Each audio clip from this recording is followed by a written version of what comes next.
오늘은 소요일 문답 이제 12번째 시간입니다.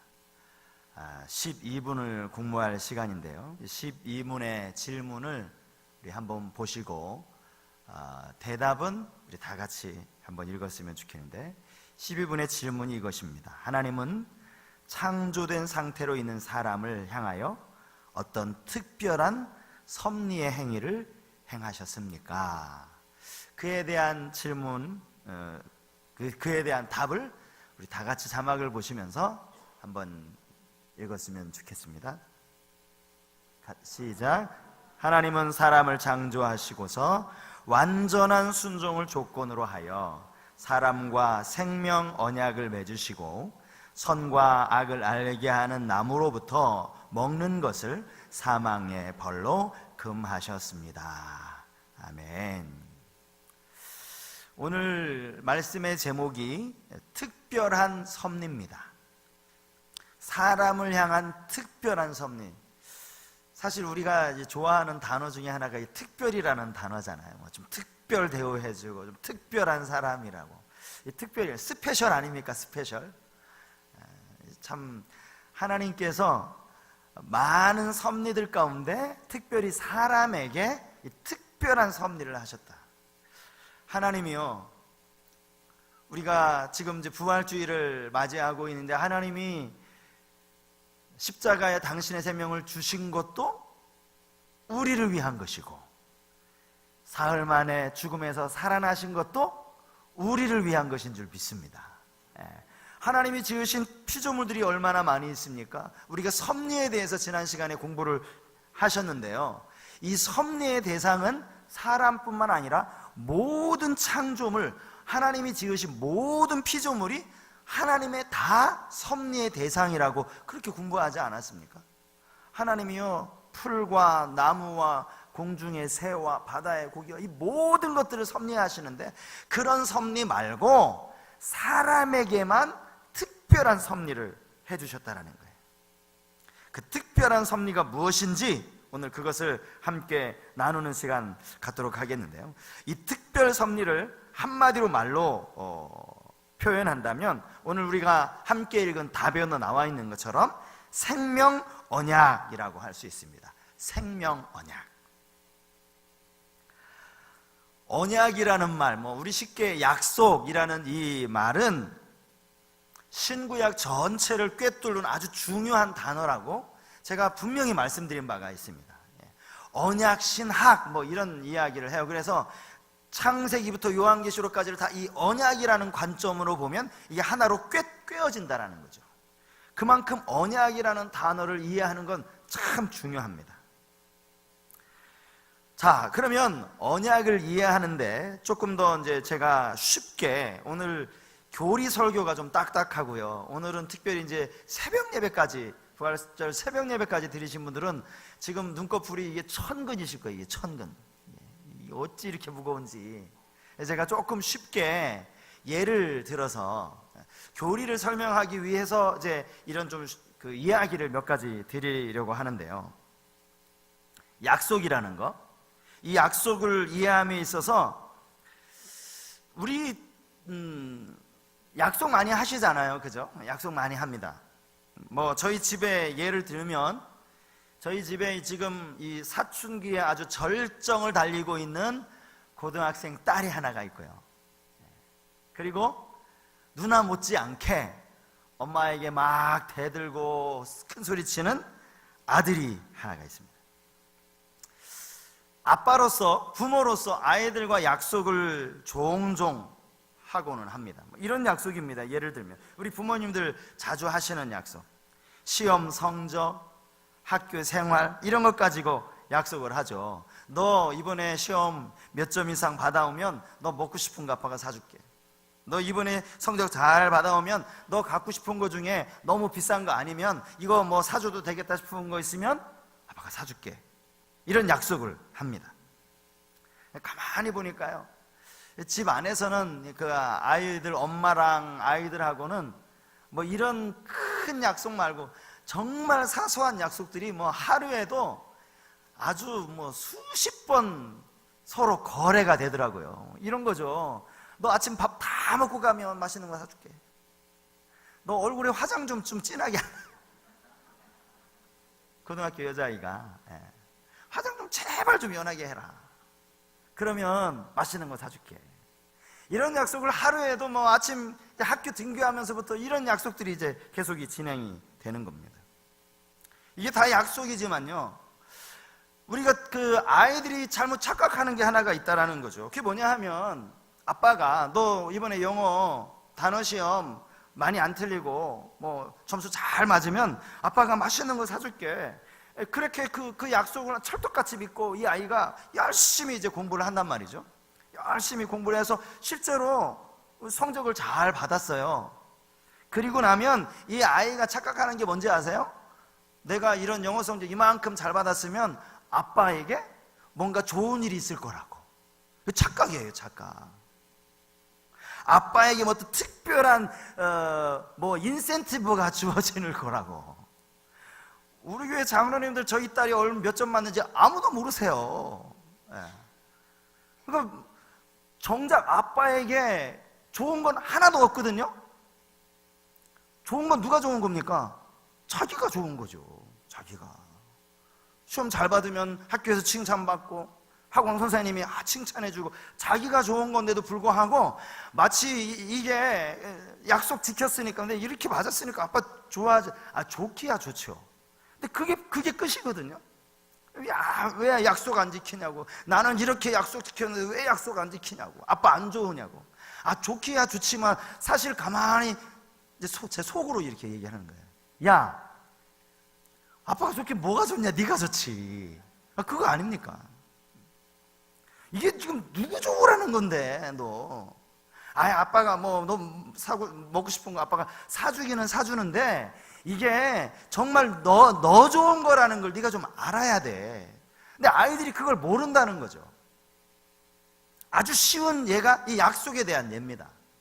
하나님과 우리 사이의 약속도 마찬가지예요. 여러분, 우리가 이 언약이라는 관점을 이해할 때 잘 이해하셔야 되는 게, 하나님과 우리가 약속을 해서 우리가 막 하나님을 더 잘 예배하고 하나님을 더 잘 섬기고 하면 하나님 뭐 좋은 거 있을까요? 한번 우리가 정말 터놓고 한번 얘기해 보자고요. 우리가 열심히 하나님을 예배하고 말씀대로 살아가려고 몸부림치고 말씀 늘 묵상하려고 애쓰고, 여러분, 그러면 누가 좋은 거예요, 그게? 왜 말씀을 못하세요? 이야기 한번 해보세요. 내가 좋은 거 아닙니까? 내 안에 예전에 느끼지 못했던 기쁨이 말씀 묵상하는 가운데 더 커지는 거 아닙니까? 내가 예전에는 하나님을 그냥 너무 멀리 알았는데 말씀 묵상하고 막 새벽기도 하고 해보니까, 여러분, 새벽기도 하니까 막 좋잖아요, 그죠? 늘 매일 나오시는 분들만 하시네. 그런 거예요. 내가 좋은 거지. 하나님과 우리와 맺은 언약도 마찬가지라는 거예요. 하나님이 뭔가 부족해서 그걸 인간에게 채우기 위해서 너 나랑 이것 좀 나한테 좀 채워줄래? 나랑 좀 약속 좀 해줄래? 하나님 그런 분이 아니시라는 겁니다. 성경에요, 사도행전 17장 24절에서 25절 말씀에 이런 말씀이 있어요. 우주와 그 가운데 있는 만물을 지으신 하나님께서는 천지의 주제시니 손으로 지은 전에 계시지 아니하시고, 또 무엇이 부족한 것처럼 사람의 손으로 섬김을 받으시는 것이 아니니 이는 만민에게 생명과 호흡과 만물을 친히 주시는 이심이라. 뭐라고 얘기합니까? 사람의 손으로 섬기를 받을 만한 게 하나님께는 없다는 거예요. 이게 다 하나님, 너와 나 이제 언약을 맺자. 분명히 언약은 맞아요. 우리가 하나님 잘 섬기라고 하나님 말씀하셨으니까 언약은 맞는데, 이게 그래서 하나님 좋으라고가 아니라 결과적으로는 나를 위한 언약이라는 이 사실을 우리가 잊어버리면 안 돼요. 내가 뭐 하나님 예배하지 않으면 하나님 손해지. 아니요, 여러분. 제가 종려주일 예루살렘 입성할 때 누가복음에 그 얘기 했잖아요. 바리새인들이 아이고 왜 이렇게 떠드냐, 좀 조용히 좀 하라고. 예수님 뭐라고 말씀? 사람이 조용하면 돌들이 소리 지를 거라고. 하나님은 이미 영광을 받으시는 분이세요. 우리가 아는 이 창세기 2장 말씀도 마찬가지입니다. 하나님이 에덴 동산 안에 많은 각종 열매 맺는 나무들을 만드시죠. 창세기 2장 9절 말씀인데요, 여호와 하나님이 그 땅에서 보기에 아름답고 먹기에 좋은 나무가 나게 하시니 동산 가운데에는 생명나무와 선악을 알게 하는 나무도 있더라. 보기에 아름답고 먹기에 좋은 나무, 여러분들이 좋아하는 과실수들을 생각하시면 돼요. 하나님이 그것들을 에덴 동산 안에 잔뜩 만들어 놓으셨다는 거예요. 그리고 나서 동산 중앙에 선악을 알게 하는 나무도 만드셨습니다. 그리고는 이것을 절대 먹지 말라고 하나님이 명령하십니다. 내가 먹는 날에는 반드시 죽으리라 하나님 무섭게 명령하십니다. 이것을 우리는 생명 언약이라고 말하는 겁니다. 행위 언약. 이것은 말 그대로 하나님이 우리에게 생명을 주시기 위해서 맺으신 언약입니다. 여러분, 그 선악과 따먹었다고 하나님에게 무슨 손해난 거 있었습니까? 여러분? 없어요. 하나님이 너 이 선악과는 따먹지 말라라고 분명히 이 생명 언약을 했는데 아담이 못 지켰죠. 하와가 못 지켰죠. 따먹었어요. 하나님이 엄청 손해볼, 하나님의 그냥 권위가 이만큼 낮아졌습니까? 아니요, 그렇지 않다라는 겁니다. 손해는 자기가 당한 거죠.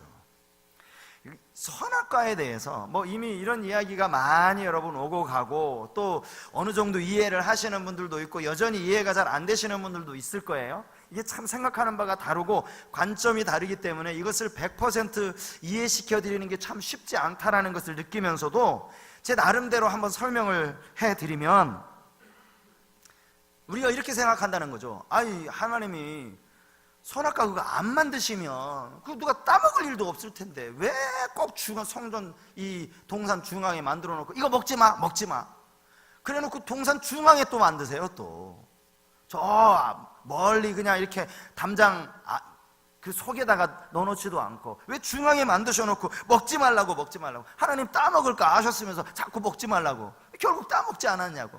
이거 하나님도 이거 잘못한 거라고. 이게 여러분 선악과에 대한 오해라는 거예요.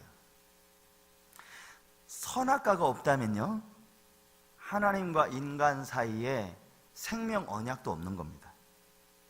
선악과는 우리가 하나님의 말씀에 순종하느냐 불순종하느냐, 하나님을 창조주로 인정하느냐 인정하지 않느냐를 시험하는 순종의 아주 중요한 도구였어요. 도구에 지나지 않아요. 그거 따먹어도 하나님께 손해날 일이 없었다니까요. 선악과는 하나님과 우리를 구분짓는 하나의 선이라고 할 수 있어요. 선. 하나님은 전능하신 창조주이시고 나는 그분의 피조물이라는 것을 인정하는, 그래서 그 선을 넘지 않는 그 선입니다. 선. 아담과 하와가 선악과를 따먹었다는 이야기는요, 그 선을 넘어선 거예요. 성경에 뭐 아담 하와뿐만 아니라 이렇게 선을 넘은 사건이 또 하나가 나오죠. 창세기에 나오는 사건, 여러분 바벨탑 사건 아닙니까? 그죠? 사람들이 탑을 쌓았어요.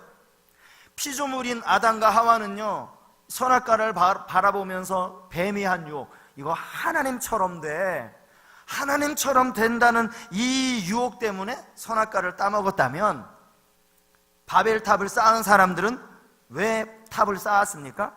이 탑을 쌓고 꼭대기까지 쌓아서 하늘에 닿도록 하자, 그래서 자기 이름을 내겠다는 그러한 시도, 이건 역시 자기가 하나님이 되겠다는 시도 아닙니까?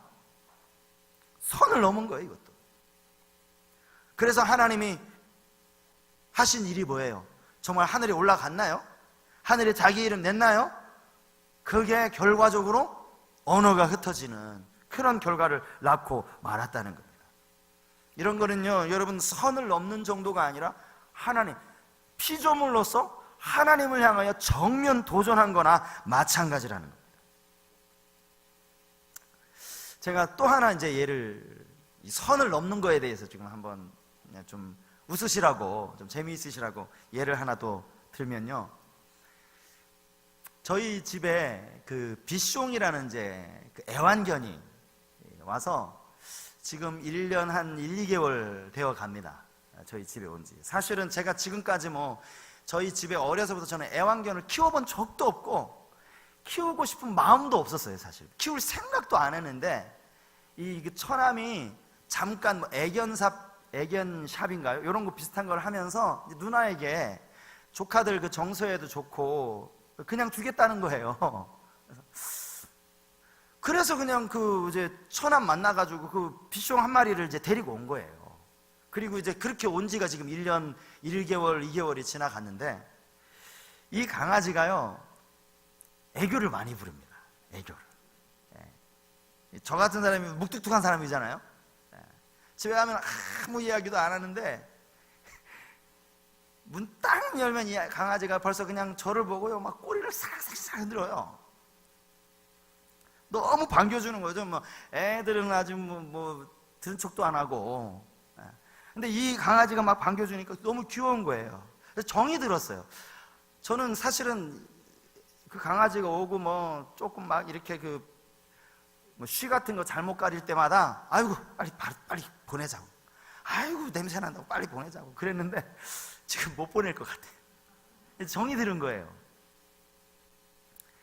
근데 이제 이 강아지도 이제 그 주인이 자기를 사랑해 준다는 것을 알았는지 이 강아지가요 밤에 자는데 불 껐는데 침대 위에 좀 올라가게 해달라고 막 침대를 막 긁는 거예요. 그래서 제가 화를 냈습니다. 강아지에게 화를 냈어요. 뭐라고 화를 냈냐? 아니 이게 강아지 주제에 말이야 오냐 잘해주니까 지가 사람인 줄 알아? 화를 냈어요. 여러분 이 이야기가 제가 왜 드리냐면 혹시 여러분들 가운데 야 그 뭐 우리가 하나님 앞에 우리가 그 강아지 뭐 비숑 같은 강아지란 말인가? 여러분 이것 때문에 혹시 마음이 상하는 분이 계실지 모르겠는데 여러분 전능하신 하나님 앞에 우리 존재가 그러면 여러분 뭐라고 생각하십니까? 하나님과 우리를 비교했을 때 하나님 앞에 우리는 뭐 어떤 존재일까요? 아브라함이 창세기에 보면 아브라함이 창세기 18장에 아주 유명한 중보기도를 합니다. 소돔 땅에 살고 있는 조카 롯을 살려내려고 그렇게 하나님 앞에 기도하는 중에 창세기 18장 27절에 아브라함이 이렇게 기도합니다. 아브라함이 대답하여 이르되 나는 티끌이나 재와 같사오나 감히 죽게 아뢰나이다. 저는 이게 아브라함의 겸손이 아니라고 생각합니다. 있는 그대로 얘기한 거예요. 하나님 앞에 우리가 티끌밖에 더 됩니까? 하나님 앞에 우리가 재와 같은 존재 아니냐고요. 아브라함이 하나님 앞에 이런 고백을 했고요. 여러분 그 요나단의 아들 무비보셋은요 이제 사울도 죽고 요나단도 죽고 무비보셋을 다윗이 그래도 요나단과의 정을 생각해서 그를 어쨌든 잘 대우해 주니까 무비보셋이 다윗에게 뭐라고 한지 아십니까? 죽은 개 같은 나를. 사람이 사람한테도 나는 죽은 개와 같다라고 이야기하는데 우리가 하나님 앞에 티끌 같은 존재 아닙니까? 그런 존재와 하나님이 우리와 지금 약속을 하셨다는 거예요. 약속. 그런데 선을 넘어요? 예? 하나님처럼 되겠다고 하늘에 한번 탑 좀 쌓아보자고 아무리 마음이 선한 부모라고 해도 자녀가 선을 넘으면 안 되는 것 아닙니까? 오냐 해준다고 하니까 막 선을 저는 뭐 참을 수가 없어요. 그러면 강아지한테도 그랬지만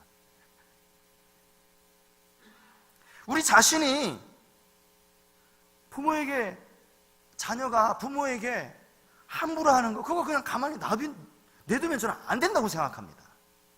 어느 정도 뭐 그 마음을 이제 이해해 주는 거야 필요하지만 이 아이가 그냥 다 용납해 준다고 막 선을 넘으면 그 가만히 있으면 안 되죠. 우리가 하나님 앞에서 마땅히 그래야 하거든.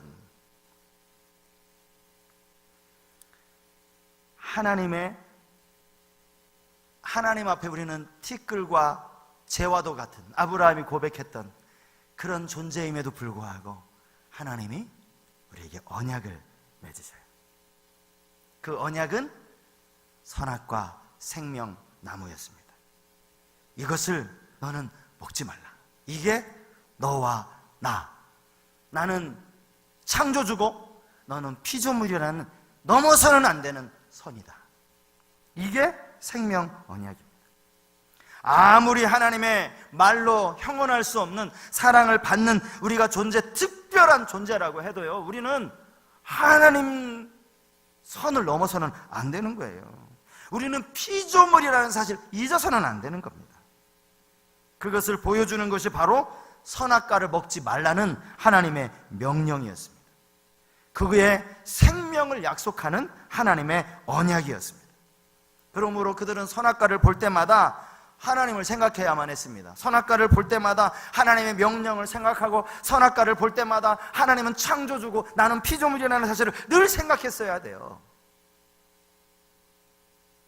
생명 언약이라는 이 말은 말 그대로 이 언약, 이 약속을 지키는 자에게는 영원한 생명을 주시겠다는 약속이고, 반대로 이 약속을 어기는 자에게는 하나님이 무슨 손해나는 게 아니라 이것을 어기면 네가 반드시 죽을 것이다. 실제로 아담과 하와가 죽지 않았습니까? 육신에 그냥 그거 독사가 와가지고 그냥 이렇게 먹고 죽은 게 아니라 하나님과의 관계가 끊어지지 않았습니까? 영적인 사망에 이르게 되지 않았느냐고요.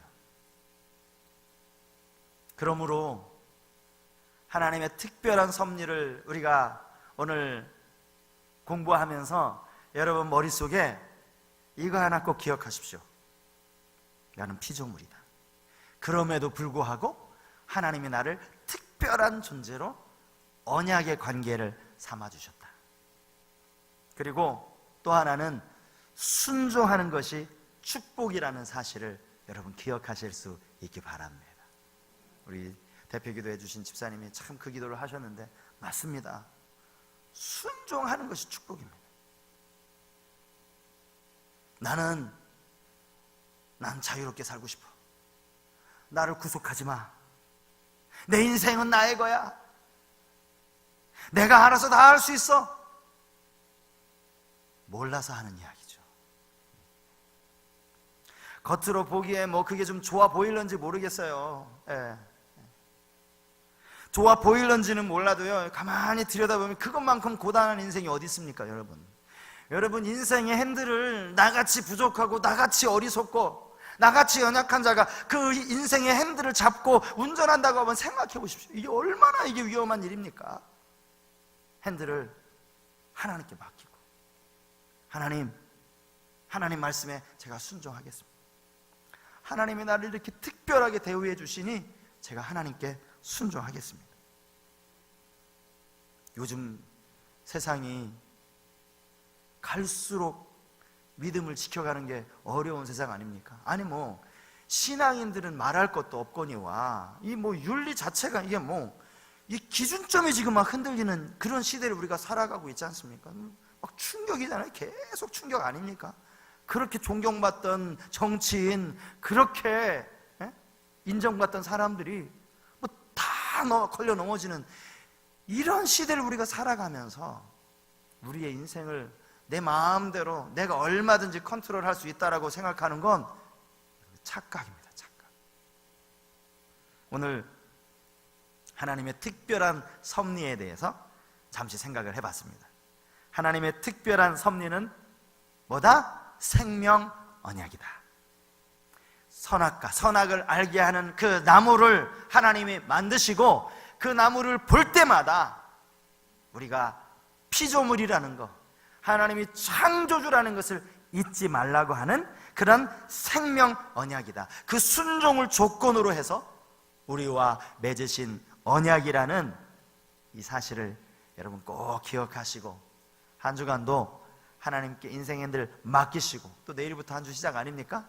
하나님께 맡기시고, 하나님 저는 너무나 미숙하니 하나님이 잘 저를 운전해 달라고, 그렇게 믿음으로 승리하는 우리 모두가 되시기를 주님 이름으로 축복합니다. 우리